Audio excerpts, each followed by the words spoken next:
You know, some people would not say that Accra is the prettiest place, but to me, from the minute I stepped onto the road, like there was something that I loved about Ghana.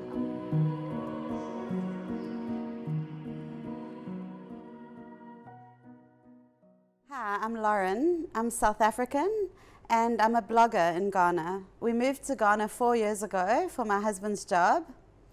Initially, I was very hesitant about coming to Ghana. I didn't know anything about the country.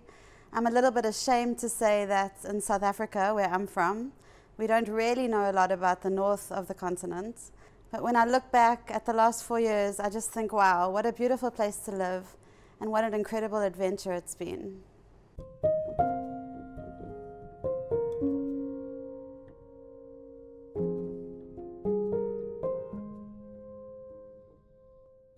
So my first visit to Ghana was when my husband had already been here for a few months, and the plan was that I would join him later.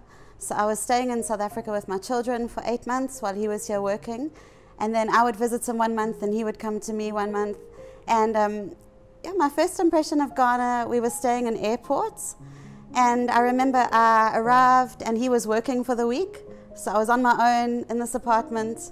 Quite strange also because I didn't have the kids with me after a pretty intense time mothering them on my own. And I just decided that I wanted to see what this place was all about. So I remember Googling markets in Ghana, and of course Makola Market came up, which is now one of my favorite places to visit. And I think I decided then and there that I would really make an adventure of this, that I would try and be as open as possible, to say yes to as much as possible. This is a book that taught me a lot about Ghana. It's written by a Ghanaian author called Ya Ngazi. It's called Homegoing, and the opening chapter it's set in the Elmina Castle, back when there were slaves in the dungeons of the Elmina Castle. And when I saw Elmina Castle for the first time, what I'd read about it, it's an incredible book. This is a book that I got at Global Mamas. It's all about the sign culture in Ghana and all the lovely hand-painted signs you see. This book, Someone Knows My Name, it's an incredible book about the slaves in Ghana and in the rest of Africa, and it imagines a slave who reached emancipation and the journey they took over the oceans to all these slave plantations.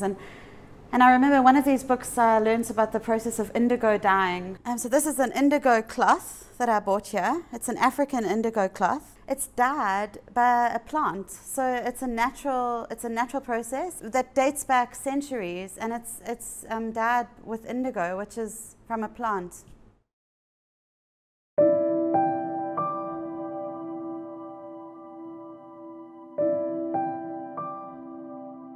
I was inspired to start my blog about 18 months ago when I had a ridiculous amount of photos that I'd taken on my phone and on my camera. And I also have a deep love for words. So I started to think, well, it was a good marriage to bring my pictures together with words that I would come up with to describe. And I also hadn't written for a long time. So I hadn't worked for a few years. And I think we all have stories, and so I was trying to really tell a story of what it's been like to live as an expat in Ghana, and I was trying to tell a story about what Ghana culture is like, because I have not seen many articles written about local festivals here. I also have an Instagram where I post, a picture a day about beauty in Ghana that I see.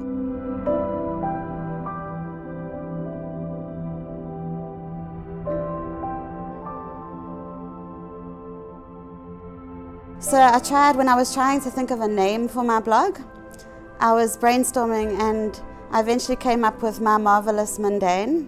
The marvelous is spelled the British way. I've realized since doing that there's actually two ways of spelling marvelous.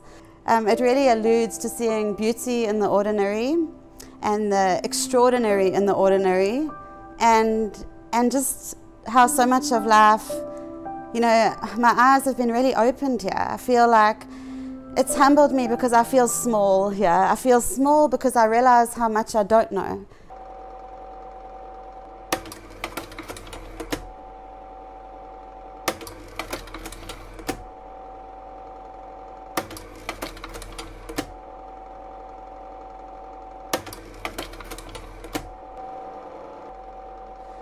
I went to Elmina with Jolanaiko Tours about 2 years ago, and we went to the Bakatou Festival, which is a festival in Elmina, which is predominantly a fishing town and community.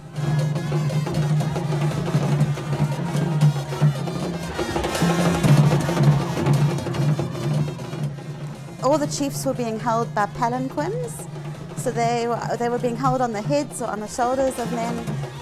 They were on the palanquins dancing, men and women blowing trumpets. It was just this carnival that I have no doubt I will never witness something like this again. And I just remember feeling like it was the first time I'd seen a festival in Ghana, and I felt like I was watching some sort of movie. Like, this is not what I would have expected in my little life to experience. I came home and I just thought to myself, I need to try and put this into words to share it, because I thought, like, this is crazy that I'm experiencing such things. And I thought I really wanted to challenge myself to try and write about exactly what those hours were like and what that was like. And then I started sort of thinking, okay, well, why don't you start a blog and write about different topics here, things that others aren't writing about, what expat life is like. Maybe it would help someone else.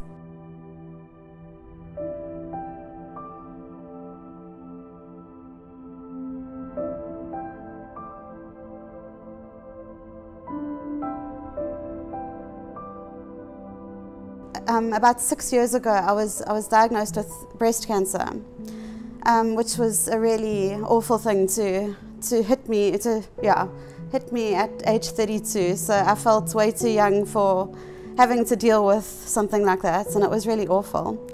But what it did do is, so I went through 9 months of a lot of treatments and a lot of surgeries. But what it really made me promise to myself is that I wouldn't take one day for granted. And I would really approach each day as an enormous gift. Through some trauma like that, sometimes you think, how on earth am I going to live again? Because the earth felt rickety. It didn't feel safe anymore.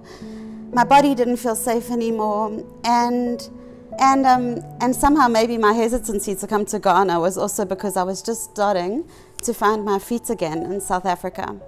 And so I thought to myself, okay, I've really got to put my big girl panties on, and I'm going to embrace this new life.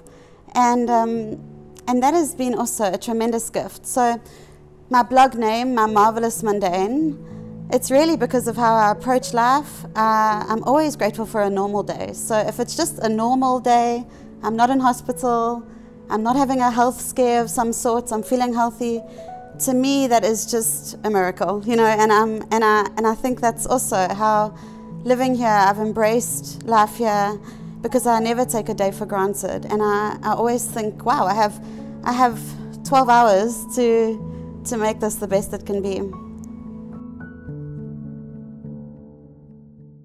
This is the Asafo flag that we recently bought from Baba Isaka, and every single element on this flag is hand sewn by him.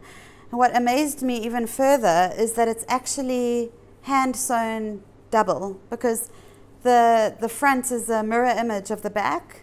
So he hand sews everything twice, and he told me it takes him 1 month to make this flag. It's called an Asafo flag, and each element tells a story.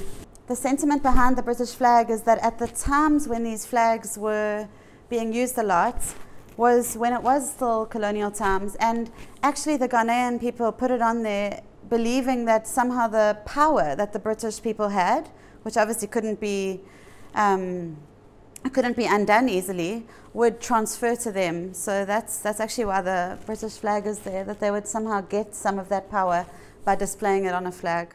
This club bottle is fun. It's a mini fantasy coffin.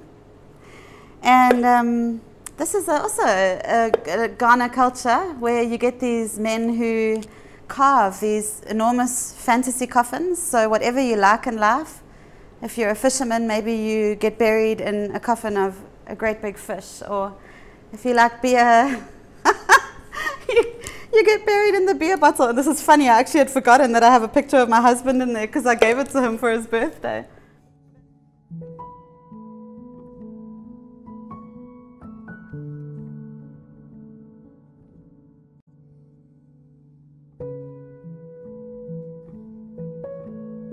I'm humbled by Ghana in so many ways, and I'm very, very thankful for this adventure it's been for us, because it's taught me a lot about community, about living in a community of people, about observing and seeing Ghanaian life in its raw form. And I feel privileged to have witnessed that, and to have also experienced Ghana culture, going to these incredible local festivals, and to see how joyful and spectacular and yeah, just how Ghanaian people celebrate their culture.